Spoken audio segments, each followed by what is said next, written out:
আসসালামু আলাইকুম। আশা করি সবাই ভালো আছেন। আমি আল্লাহর রহমতে ভালো আছি, আলহামদুলিল্লাহ। তো ভিডিও বানাতেছি, তার মূল উদ্দেশ্য হলো একটা জিনিস দেখেন, এই যে একটা তরমুজ আমি কিনে আনছি। এখন তো একটু পুরো আছে, কিন্তু যখন কিনে আনছিলাম তখন তো পুরোটা ছিল। ওই সাইডে একটু ভালো আছে, রেড সাইডে একটু চেকা লাগা মানে চাপ খাইছে। তো যখন তরমুজটা নিয়ে আসছিলাম তখন তো তরমুজের সাথে 7 কেজি 900 গ্রাম তরমুজ ওজন ছিল। প্রায় 400 টাকা কাছাকাছি তরমুজের দামটা নিছিল। তো নিয়ে আসার ম্যাডাম বলছিল যে মাঝখানে কাটিয়ে নিবে না, কারণ কাটা নিলে মাঝখানে যেহেতু মানে ইয়ে থাকে, এই মাঝখানের অংশটা পুরোটা বেড়ে যায়, এই জন্য কাটা নিতে মানা করছে। তো আমি পুরোটাই নিয়ে এসে দিছি, কাটি নাই। তো বাসায় এসে কাটার পরেও বলছি যে নষ্ট হলে কি দেখেন। তবে কালকে এই তরমুজটা আনছি, আজকে আমার এইটুক দিয়ে বলে যে দেখো তরমুজটা নষ্ট হয়ে গেছে, তুমি তরমুজটা কী করবে দেখো। তো আমি কি বলি এখন বলেন, বড়লোক মানুষের চিন্তা ভাবনা।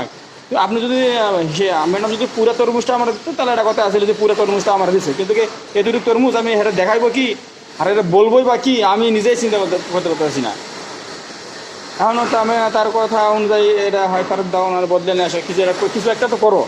কারণ কী করি বলেন, আমি এখন বলেন আমি কি তরমুজে ঢুকছি যে এই তরমুজে ঢুকতে আমি এই তরমুজটা নিয়ে আসছি, কী করি আর কী বলি। যাই হোক, আর তরমুজ আমি এখন কিনবো না, যা কয়েক সবাই ভালো থাকবেন। আসসালামু আলাইকুম, আল্লাহ হাফেজ।